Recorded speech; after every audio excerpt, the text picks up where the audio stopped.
bonne nutrition, c'est d'abord diminuer les calories. 30% de calories en moins, c'est 20% de vie en plus.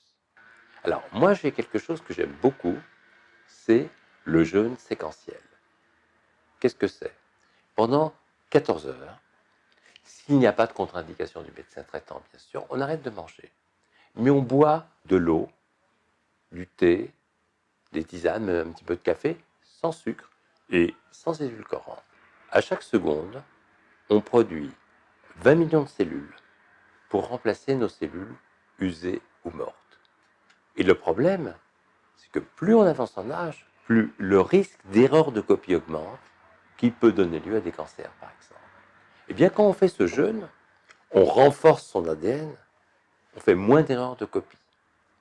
Le teint plus clair, plus tonique, moins d'asthme, moins d'allergie, moins de rhumatisme. En fait, on lutte contre notre obsolescence programmée, on laisse au corps le temps de régénérer, de se réparer. Vous savez, digérer, c'est pas rien.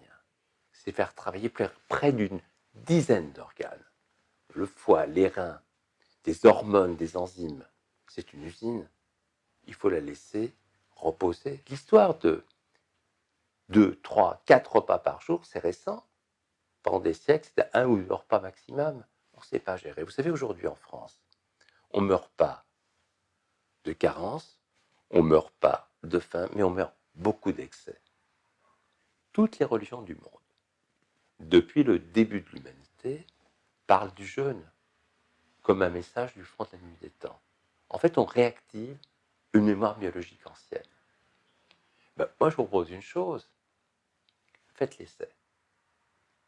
Tout simplement, de passer à 2 repas au lieu de 3. Essayez d'en enlever un. Et écoutez avec bon sens les signaux de votre corps.